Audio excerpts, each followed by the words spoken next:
Dave, always good to talk to you, and sorry to be talking about this, but... Indeed, just a horrible event. But I don't think it's a surprise to any of us that we're already hearing from the administration, from President Obama, from Senator Feinstein, that there needs to be a push to reinstate the assault weapons ban. But as you point out in your column today, lax gun laws are not the problem. And all you got to look at the laws in Connecticut. It's number 5 for some of the strictest gun laws in the country. That's right. And by the way, the America's First Freedom and the other NRA magazines were saying quite strongly before the election that once Obama gets past the election, he is going to take the first opportunity for some terrorist event or notorious crime and start coming after the Second Amendment. And that was that prediction of Wayne LaPierre and others is unfortunately proven to be exactly right. But as you say, Connecticut does have is one of the strictest gun control states. They're not as absolutely nuts about it as, say, New Jersey or Hawaii. But the most important thing is Connecticut has an assault weapons ban. That ban was enacted in 1993. So everybody who's saying, oh, this proves we need to ban assault weapons, well, Connecticut did.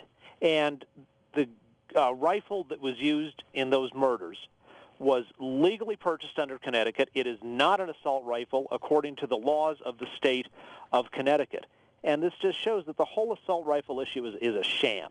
It is about banning guns by their name or whether they have a bayonet lug and has nothing to do with the function of firearms. And it would be, I think, a good advice for Senator Feinstein and some of those anti-gunners on the Hill to listen to some of these survivors at the school. So many of them talking about how they were defenseless.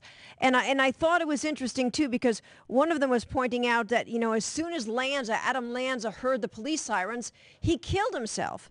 So I was thinking about that, and I said, that's another indication. If there had been an armed official at the door, if one of those school administrators that first confronted him had a firearm, we might not be talking about what we're talking about today. No, of course not. We'd certainly be talking about fewer innocent people and children dead. These mass murderers are not rough and tough gangsters who prepare for and would be good at a fight with the police. These are cowards and weaklings, and they crumble at the first armed resistance. And we see this again and again and again. The ones who will even attempt to fight it out are the very exceptional ones. We know that the Clackamas Mall last week, this killer murdered 2 people, and then as soon as he saw that a guy with a carry permit was pointing a gun at him and had taken aim, the murderer shot himself immediately.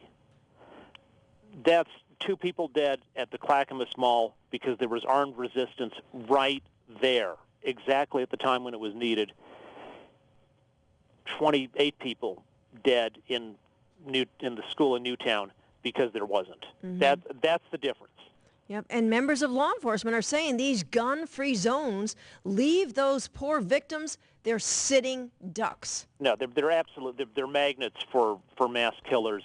And I think that if, in places that, certainly public schools, which after all people are required to attend, that are going to be gun-free zones, absolutely ought to have the obligation to have police or licensed security guards or somebody armed on the premises. If they're going to prohibit the teachers and the school officials from being able to save their own lives and save the lives of the children, then I think it's really imperative that there be a substitute there who can do that. But what do you think it's going to take to get that done, really, realistically?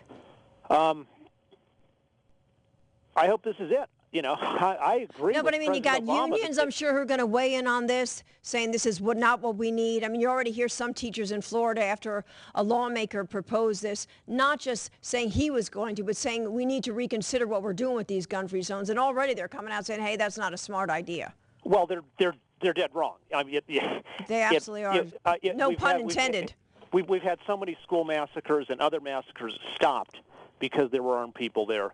We have in several school districts in Texas and in the entire state of Utah, every licensed teachers who are officially certified by the state government as safe to carry a firearm everywhere in the state of Utah, they're allowed to carry at school. Mm-hmm. There has never been a single problem with that ever. Mm-hmm. And, by the way, haven't been any attacks on schools in Utah either. Yeah. Perhaps that's not coincidental. Israel, after Palestine Liberation Organization, Yasser Arafat's terrorist groups, was attacking schools and kidnapping school children in the mid-'70s, said, that's it, we've had enough, just like President Obama says. And we'll see if he actually means it about doing something that will put this stuff to an end, which is Israel said every school is going to have armed protection, mm-hmm. and including by parental volunteers. Well, and it's interesting because, President Obama made very clear at the memorial service that we need to make it a priority, protecting our children.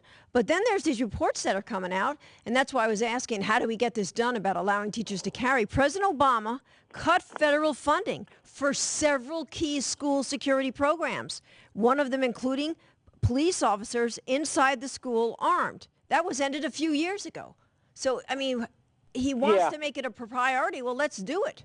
Yes, although personally I think that's the kind of thing that ought to be funded at the state level. But in any case, okay. you don't have to. But other people are more for federal funding of stuff than I am. But that's a minor issue about who's going to fund it. Is of course we ought to be continuing to fund these things in some ways, but the fact is there are not enough police in this country that Absolutely. You can put a cop in every school and then still have the police out on the streets, where they're needed elsewhere. There's a lot of things that police have to do, and in a lot of places they're stretched pretty thin. But you can have the first responders everywhere if people who are licensed to carry everywhere in the state are not prohibited at schools. And if you want to say, well, maybe teachers can carry but not parents who are visiting, fine. And if you want to say, if you want to be a teacher who carries and you had to take an 8-hour class to get your carry permit in general, but to carry at school, you got to take another 20 hours. Fine. I'm willing to compromise to get things done. But this is the successful solution. It works. It could start working tomorrow. Yeah, and like the pilots say, we're the last line of the defense. Well, so are these teachers, and so are these school administrators. Well, and we had the same argument about armed pilots, mm-hmm. where which are now properly accepted by almost everyone except the Obama administration, which is covertly trying to kill the thing by defunding the training program. But when armed pilots were proposed by various people, including me, right after 9/11, there was a reaction of, oh, no, you can't be a pilot and have a gun. That's just not inconsistent. It would make things more dangerous.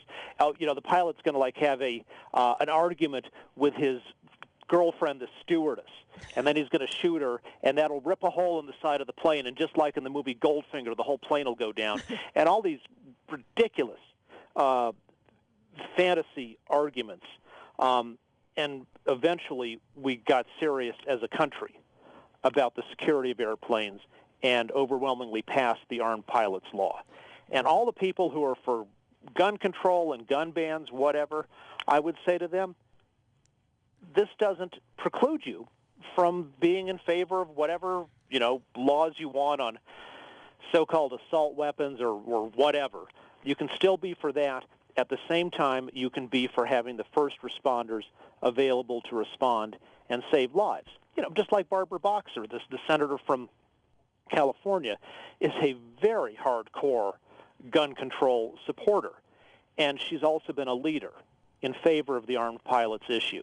So I'd like people across the political spectrum to emulate the good example she set on armed pilots and say, we can keep on having the gun control debate, but this is something that works. We know it does. It saves lives.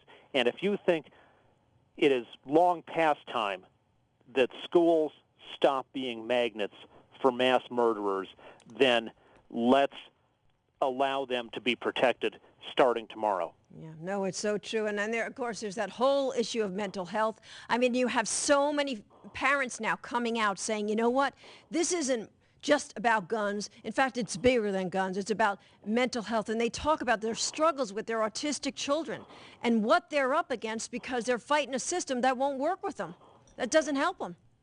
It is a tough situation, although we want to make sure that as we talk about this, that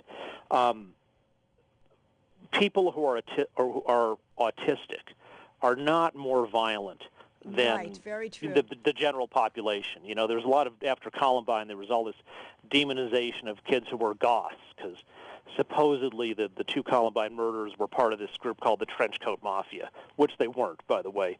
But, you know, a lot of innocent kids got persecuted as a result of that. But, you know, for goodness sakes, you know, if you know you have a troubled kid at home, as Mrs. Lanza did know that. Yes. It's just insane that those guns are not heavily secured. Mm-hmm. And obviously, for her irresponsible storage, apparently, you know, she paid the ultimate price. Yeah.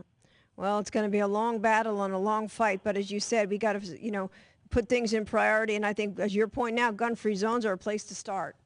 Let's get rid of let's stop making schools magnets for mass murderers.